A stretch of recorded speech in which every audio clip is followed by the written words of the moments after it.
אז החלק השני שלנו בעצם בא לבוא ולהסביר לנו על תוכנית תואמת תמ"א 70. מה שאמרתי בחלק הקודם זה שמהיום תמ"א 70 אושרה, קיבלה תוקף, ולכן כל תוכנית צריכה להיות תואמת לתמ"א 70. אז מה זה אומר? איך אני בודק, איך אני עורך, איך אני אה, עושה תוכנית שהיא תואמת לתמ"א 70. אז קצת אני אסביר רגע איך התמ"א בנויה, כדי לתת לכם כלים לבוא ולהבין איך להשתמש בתמ"א, ואז אנחנו נתחיל לצלול לפרטים. אבל רגע לפני שמתחילים, אנחנו יודעים שאנחנו מתעסקים כרגע, אנחנו כולם מכירים שיש עוד נושאים, עוד הוראות, עוד תמ"אות, עוד מדיניות תכנון, עוד שיקולים גם של יזם הקרקע ושל הבעלים ושל עורך התוכנית והערכים שאנחנו רוצים לבוא ולהכניס. אנחנו כרגע נותנים פוקוס לתמ"א 70, אבל אנחנו לא שוכחים שיש פה עוד מסגרת של דברים שצריך גם אליהם להתייחס בתכנון. וחידוד נוסף שתמיד חשוב לי לבוא ולהגיד, זה ששימו לב, תמ"א 70 היא לא רק תכנון כולל, רח"ק ותמהיל שימושים. צריך להתייחס לכל הפרקים, גם לסימונים בתסריטים וגם לנושאים בפרק 10.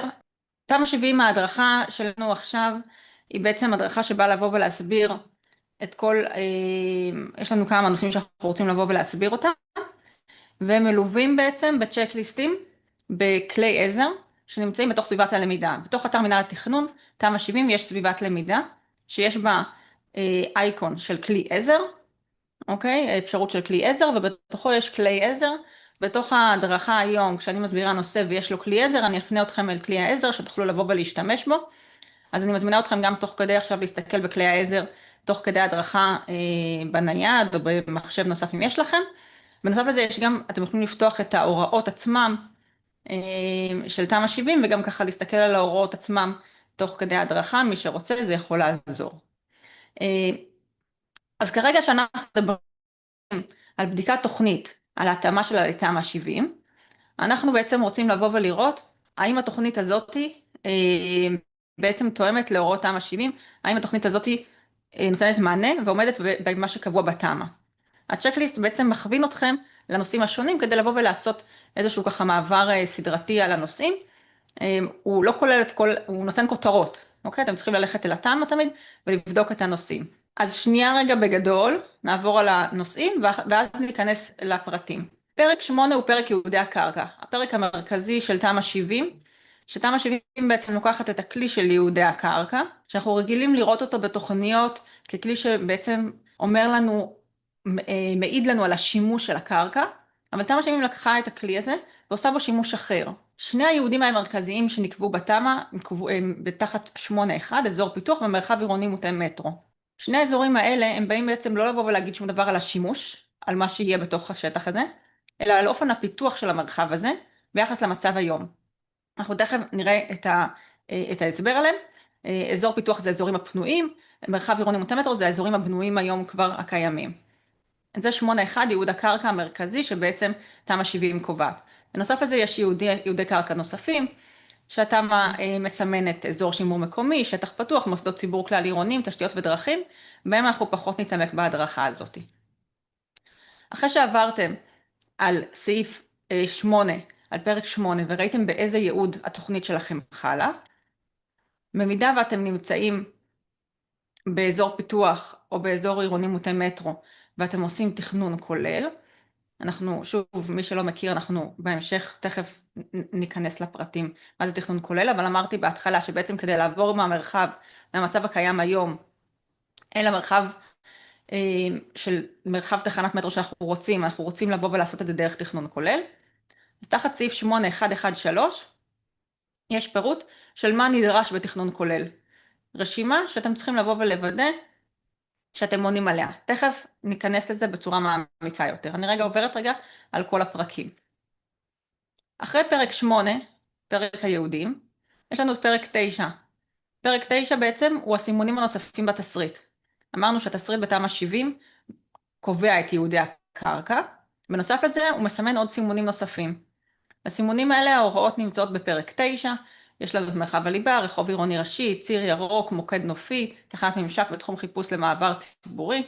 אתם יכולים לראות פה דוגמה לתחנה שיש בה את הסימונים השונים, ובהתאם לסימון שחל בתחום התוכנית, אותו אני מתכננת, אותו אני מקדמת, אותו התא השטח שאני רוצה בעצם לבחון, אני הולכת להוראות ורואה איזה הוראות חלות בהתאם לסימון שחל במרחב.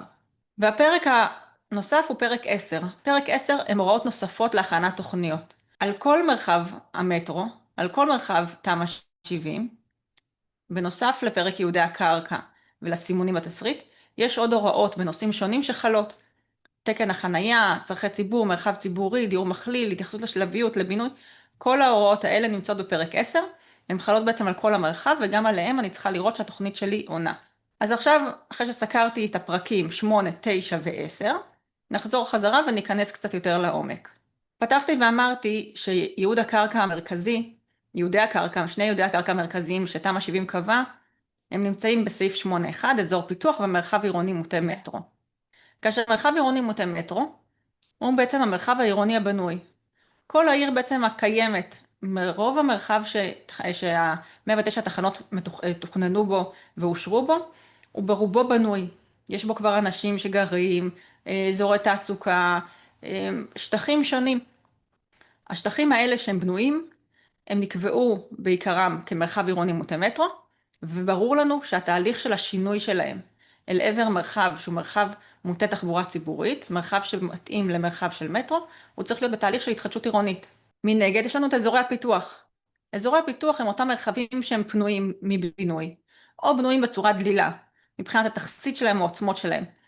ואנחנו רוצים שהם בעצם יעברו בעצם תהליך של פיתוח, של שינוי לקראת מרחב ותכנון מראש כמרחב שהוא מרחב מתאים למרחב מטרו. מרחב שהוא פנוי באופן עקרוני הוא פשוט יותר לתכנון, הוא לא צריך לעבור איזשהו תהליך של התחדשות, אנחנו יכולים מראש לתכנן בצורה הכי מיטבית ונכונה מבחינתנו לאזור, כאשר אזור הפיתוח חולק בתמ"א למתחמי פיתוח שונים. אז בואו נראה איך זה נראה בתסריט. אז אתם רואים פה דוגמה מצד ימין, את תחנת רכבת, תחנת רעננה מרכז, המרחב העירוני הבנוי של התחנה, והוא כולו בעצם בתוך מרקם עירוני מוטה מטרו, אותו מרקם בנוי, הרדיוס פה הוא 600 מטר, ואתם רואים שהוא כבר לא רדיוס עגול, אלא הוא קיבל התוויה על פי רשת הרחובות המקומית של השטח, של השלד העירוני, בהתאם למרחק 600 מטר ממרכז התחנה. מצד שמאל אנחנו יכולים לראות את תחנת גלילות צפון. מרחב פנוי מבינוי שטרם פותח. המרחב הזה הוא מרחב שהוא סומן כאזורי פיתוח, כאזור פיתוח בצבע ורוד. הוא חולק למתחמי פיתוח, לכל מתחם יש מספר. למספר הזה יש חשיבות. בלוח אחד שאנחנו נדבר עליו בהמשך, לכל מספר כזה, לכל מתחם פיתוח, יש הגדרות משלו. אתם רואים שהוא הרבה יותר מצומצם בשטח כבר, זה כבר רמת פירוט יותר גבוהה שהתמ"א נוקטת לגבי המרחב הזה. לעומת זאת מצד ימין, תחנת רעננה מרכז, ההוראות של רח"ק ותמיל, הן מדברות על טבעות, זאת אומרת כל טבעת הראשונה יש לה כללים מסוימים, כל טבעת שנייה של כללים מסוימים, אנחנו רואים שיש פה מרחב הרבה יותר גמיש לתכנון בעתיד, כי המרחב הזה הוא מרחב שצריך לעבור תהליך של התחדשות, הוא יותר מורכב, הוא צריך לעבור התאמות יותר ספציפיות לגבי איך מעבירים עיר קיימת ממצב קיים כזה או אחר למרחב של מוטה תחבורה ציבורית. והדרך לעשות את המהלך המורכב הזה, להעביר עיר קיימת למצב של מרחב שהוא מוטה תחבורה ציבורית שנותן מענה לתחבורה ציבורית, היא על ידי תכנון כולל. רק על ידי תכנון כולל שבראייה רחבה על מרחב גדול, אנחנו יכולים לבוא ולהשיג עוצמות בינוי, לצד מתן מענה איכותי לצרכי ציבור. שכשאני מדברת על תכנון כולל, יש לו שתי רגליים. רגל אחת היא ההיקף שלו, השטח שלו. תכנון כולל הוא שטח גדול. אני לא יכולה לבוא ולדאוג ולייצר שינוי שלוקח בחשבון מאפיינים שונים, ואני עושה תכנון שהוא נקודתי. אני חייבת לקחת שטח שהוא גדול. מה זה גדול? זה רובע, זה שכונה, זה מתחם פיתוח בשלמותו, תכף נראה דוגמאות. אז זה רגל אחת, השטח. הרגל השנייה היא התחולה. תכנון כולל שידאג בעצם לבוא ולהעביר מרחב ממרחב קיים, בנוי, שהוא בנוי במאפיינים על פי משתנים שונים, למרחב שהוא מרחב מותאם למרחב מטרו. הוא תכנון שהוא צריך לכלול קשת של מרכיבים, הוא צריך לעשות הרבה מהלכים, הוא צריך לבחון את הרחק ואת התמהיל, הוא צריך לתת מענה למרחב הציבורי הפתוח וגם מענה לצרכי הציבורי הבנויים, צריך להסתכל בו על הדיור המכליל ועל תקן החנייה, הכל בהתאם להוראות של התמ"א. ולכן דרך המלך שלנו, לבוא ולתכנן את מרחבי המטרו, היא לעשות תכנון כולל. תכנון הכולל, אומרת שוב בקצרה, יש לו שתי רגליים, שטח גדול, ובתחולה שלו לכלול את כל המרכיבים האלה. אז בואו נדבר רגע שנייה אחת על השטח. אם אנחנו נמצאים במתחם פיתוח, באזור פיתוח, סעיף 8111 בתמ"א קובע שתכנון כולל היא תוכנית מפורטת או תוכנית מקומית שיאושרו למתחם הפיתוח בשלמותו. זאת אומרת, אם אני חוזרת חזרה לדוגמה שלי בגלילות צפון, תא שטח 95A הוא מתחם פיתוח, תמ"א 70 אומרת, אני צריכה לבוא ולעשות תוכנית מפורטת למתחם הפיתוח בשלמותו, אוקיי? לכל תא שטח. והוא צריך להיות עם התחולה, כמו שאמרתי קודם. אם אני מסתכלת על מרחב עירוני מוטה מטרו, אז פה זה כבר אמרנו, יש לנו שטח שהוא גדול יותר, יש לנו כבר איזושהי עיר, זה כבר תמ"א 70 לא הגדירה לי פה איזשהו תא שטח שתחום על ידי איזה שהם רחובות או שטחים מוגדרים, יש פה איזושהי פריסה רחבה יותר. אז מה זה כאן תכנון כולל? מה ההיקף? תמ"א 70 אומרת ככה, במרחב עירוני מוטה מטרו, תכנון כולל, הוא חל על מרחב עירוני מוטה מטרו כולו, שזה שטח מאוד גדול, או על חלק משמעותי ממנו, אנחנו מבינים שזאת הגדרה שהיא לא מוחלטת. זאת אומרת, יש פה מקום לבוא ולהפעיל שיקול דעת ולהסביר, או על רובע שלם, או על שכונה שלמה, וכן תוכנית מפורטת, שכמובן תואמת את הוראות התוכנית הזו, תמ"א 70, שחלה על כל מרחב הליבה או על רובו. זאת אומרת שאנחנו מבינים שכשאנחנו נמצאים במרחב עירוני מוטה מטרו, השטח של התכנון הכולל הוא צריך להיות שטח גדול, אבל ההגדרה של מהו בדיוק, מה ההיקף שלו, איך קובעים את הגבולות שלו, היא לא אחת, אלא יש פה מנעד אפשרויות. אז בואו נראה כמה דוגמאות לתכנון כולל. אז דרך אחת לעשות תכנון כולל, היא לייצר תוכנית מתאר כוללנית לעיר.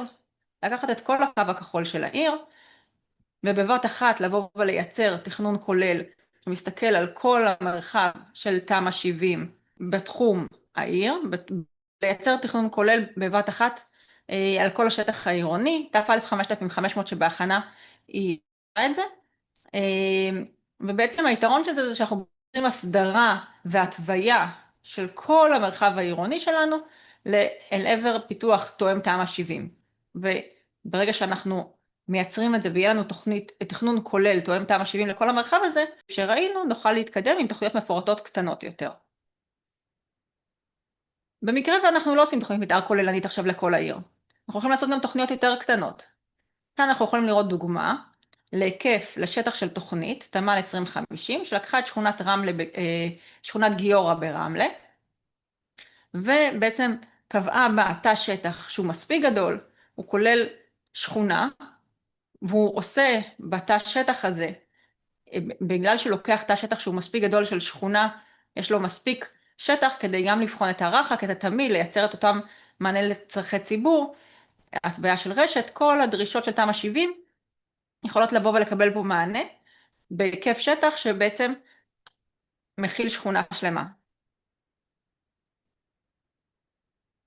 תכנון כולל גם יכול להיות לא על שכונה, הוא גם יכול להיות על שטח שהוא מוגדר כאיזושהי חטיבה עירונית שאנחנו נגדיר אותה, כמו למשל רובע במע"ר רמלה, אפשר לראות כאן, זה השטח שתחום על ידי מערכת דרכים, ומדרום בית עלמין ועוד שטח עירוני שראו לנכון לתחם את הקו הדרומי.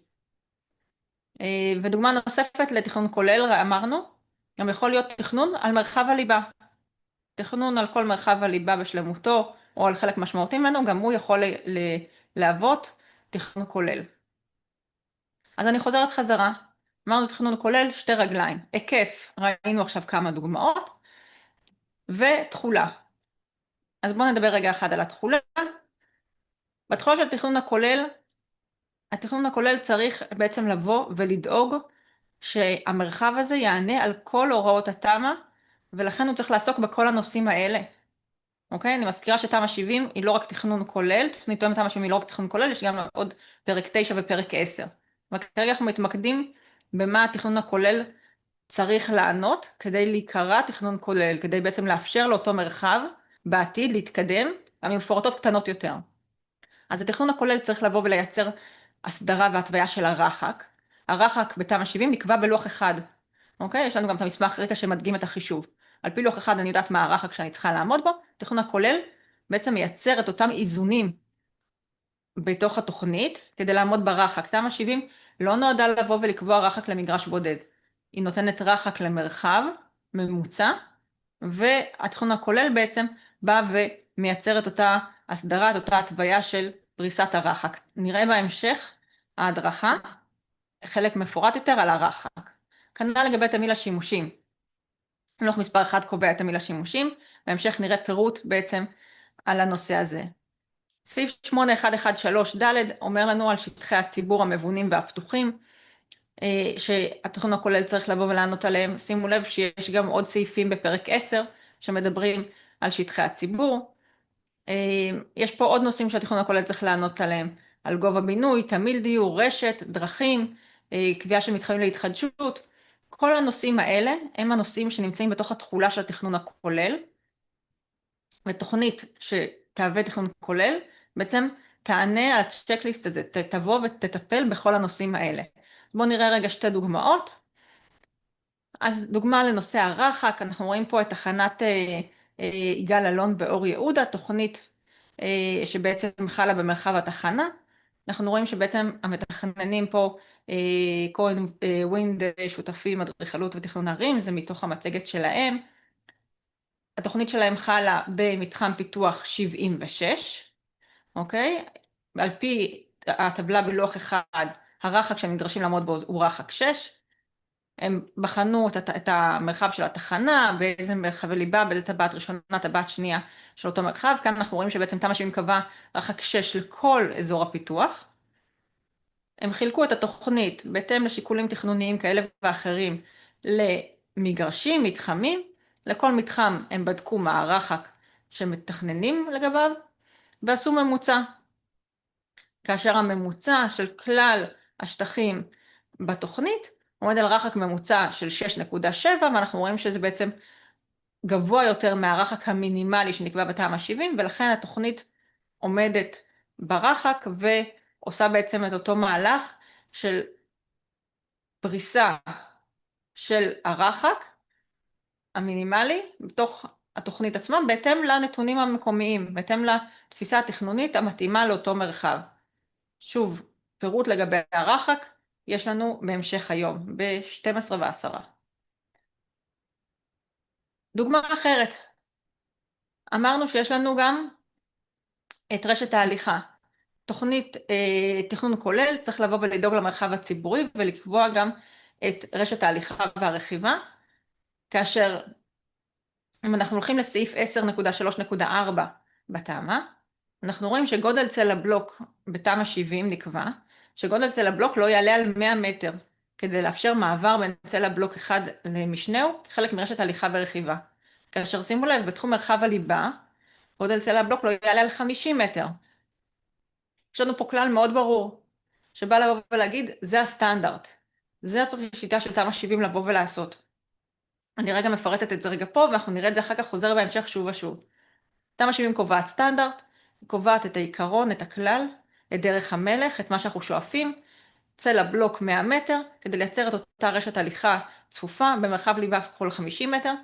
הרעיון הוא שכדי לבוא ושאנשים ישתמשו במטרו, שאנשים יבואו ויגיעו למרחב התחנה, ויהיה ניצול אופטימלי של המרחב ושל שימוש במערכת, המרחב הזה צריך להיות נגיש. אם אני אצטרך ללכת עכשיו, עד שאני אגיע לצומת ולפנות, אני פחות אשתמש במטרו. המרחב יהיה פחות יעיל, שימושי, פחות נעצים, פחות ננצל את המערכת הזאת שאנחנו משקיעים בה כל כך הרבה. ולכן יש חשיבות מאוד גדולה לגודל צל הבלוק שתמ"א 70 קבע. יחד עם זאת, שימו לב, אחרי שתמ"א 70 קבעה בעצם את הכלל, את הסטנדרט, יש גם מקום לגמישות. מוסד התכנון רשאי לקבוע צל הבלוק שעולה על 100 מטר, או בתחום הליבה צל הבלוק שעולה על 50 מטר, אם ישתכנע שהדבר מתחייב בשל תנאי השטח. זאת אומרת שאנחנו מתכננים במרחב בנוי, קיים היום, יכול להיות מקרים שאנחנו נראה שאנחנו עם כל הרצון לא יכולים לבוא ולייצר את אותו סטנדרט שתמ"א 70 קובעת. ובמקום הזה תמ"א 70 נותנת פה גמישות למוסד התכנון לבוא ולאפשר לנו לסטות מהכלל. כאשר שימו לב, צלע בלוק שהיא עולה על 120, או בתחום מרחב הליבה עולה על 100 מטר, מחייבת את אישור הוועדה המחוזית. סמכות לדון בתוכנית, בסדר? הסמכויות נקבעות בחוק, אבל צריך יהיה לקבל פה אישור על החריגה בעצם מההוראה הזאת, מהעמידה בסטנדרט, אם אנחנו חורגים מ-120 מטר במרחב תמ"א 70, או חורגים מ-100 מטר במרחב של מרחב הליבה. בייעוד המוסדות ציבור יש פה גם התייחסות שככל הניתן לייצר גם שם את רשת ההליכה. אז אנחנו רואים פה שוב את הדוגמה של התוכנית שראינו קודם, עם בעצם בחינה של רשת ההליכה ושמירה על המרחקים שקבועים בתוך התמ"א. כמובן שתוכנית מפורטת יכולה לבוא ולקבוע מגרשים באופן מפורט, ואפשר לבוא ולייצר את הסימונים האלה באופן מוחלט ולהבטיח אותם בייעוד קרקע או בזיקת הנאה. לעומת זאת תוכנית שהיא תוכנית כוללנית, צריכה לתת הוראות שיבטיחו שהתוכניות הבאות יעמדו בהוראות הרשת האלה. בואו נעבור רגע לפרק 9. זה היה שתי דוגמאות מתוך פרק 8, מתוך פרק 8 שבעצם מגדיר לנו תכנון כולל, איך בעצם עונים על תכנון כולל. אחרי פרק 8 אמרנו שיש לנו את פרק 9 שמדבר על הסימונים הנוספים בתסריט, שלא מספיק שעשינו תכנון כולל, אנחנו גם צריכים לראות שאנחנו נותנים מענה לכל הסימונים בתסריט שנמצאים לנו בתחום התוכנית. אז התוכנית הזאת יש בה סימון של רחוב עירוני ראשי, כאשר רחוב עירוני ראשי נמצא בסעיף 9.2 בהוראות התמ"א. סעיף 9.2.2 לדוגמה אומר שתוכנית שבתחומה רחוב עירוני ראשי תקבע את חלוקת זכות הדרך בין משתמשי הרחוב, תוך מתן מענה לתנועות רכות ותכלול רוחב רצועת הליכה שלא יפחת מ4 מטר משני צידי הדרך, וכן רצועת רכיבה שלא תפחת מ1.5 מטר ככל הניתן משני צידי הדרך. שימו לב, יש פה אמירה מאוד שונה ממה שאנחנו לפעמים רגילים. תוכנית מתאר ארצית, תמ"א 70, מלמעלה, באה ואומרת לנו, שימו לב, במרחב תמ"א 70, מרחב של 600 עד 800 מטר סביב תחנה, אנחנו רוצים להבטיח רוחב של רצועת הליכה. אוקיי? רצועת הליכה, שימו לב, לא מדברים פה על הייעוד, מדברים פה על רצועת הליכה, כאשר אנחנו רוצים, הסטנדרט הוא 4 מטר משני הצדדים, ורצועת רכיבה שלא תפחת מ1.5 מטר, ככל הניתן משני הצדדים. אחרי שקבענו את הסטנדרט, תמ"א 70 קבע את הסטנדרט, יש פה הוראה, יש פה התייחסות לגמישות. מוסד התכנון רשאי לצמצם את רוחב רצועת ההליכה או רוחב רצועת הרכיבה במקרים חריגים, אם מצא שהדבר מתחייב בשל תנאי השטח, לרבות היעדר האפשרות לאשר רוחב כאמור בשל מבנים הקיימים כדין לצד הדרך. זאת אומרת שאם יש לי מרקם קיים היום ואין לי אפשרות, ומוסד התכנון יבחן והוא בעצם יוכיחו לו שאי אפשר לבוא ולעמוד ברוחב רצועת ההליכה, הוא יוכל לבוא ולייצר בעצם גמישות למקרים הספציפיים שבהם אי אפשר יהיה לעמוד באותם רוחבים. רחוב עירוני ראשי זה לא רק רוחב רצועת הליכה ורצועת רכיבה. אלה הם שני הנושאים שתמ"א 70 בחרה לבוא ולהגיד הם מחייבים. הם הסטנדרט ואותם אני מחייבת בהוראות התוכנית, ואותם צריך לבוא ולהציג בתוכנית ולחייב אותם, או להוכיח שלא ניתן לעמוד בהם במידה ואי אפשר. אבל יש עוד מרכיבים חשובים. המרכיבים האלה הם נמצאים בחלק השלישי פה, אוקיי?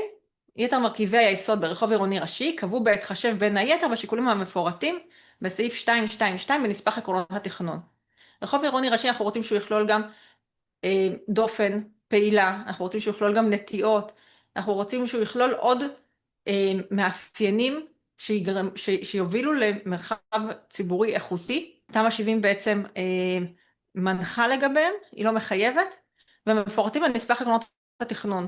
אתם יכולים לבוא ולפתוח, רצוי שתפתחו את נספח עקרונות התכנון, ותבחנו את התכנון, ותחשב לאותם מאפיינים, ותראו מה אפשר לבוא ולענות, מה מתאים לאותו מרחב שמתוכנן.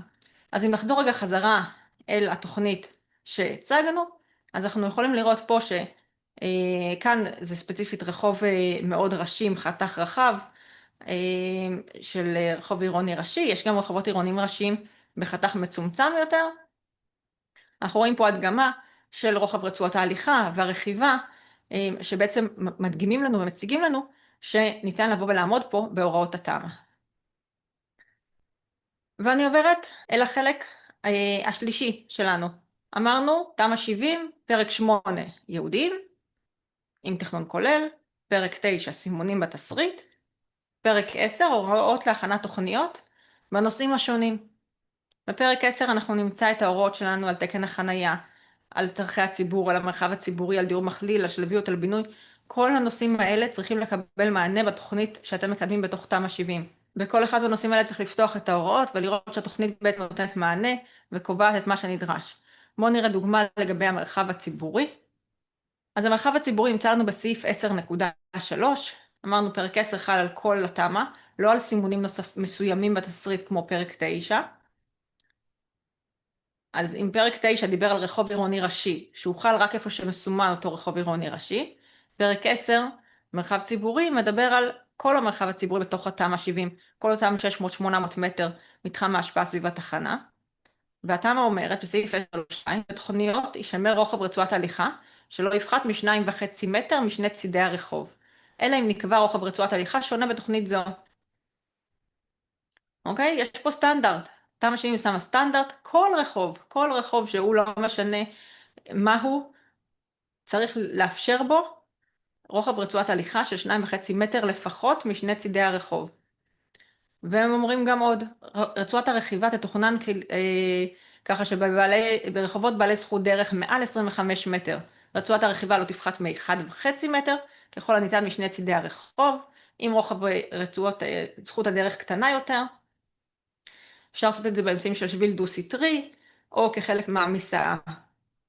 שוב, תמ"א 70 קובעת סטנדרט, בתוכנית מתאר ארצית, לנושא הכי חשוב, שתמ"א 70 ראתה לנכון במרחב תחנות מטרו, רוחב רצועות הליכה ורכיבה, כדי לבוא ולאפשר למשתמשים, מועסקים, תושבים, להגיע לתחנה ולצאת ממנה.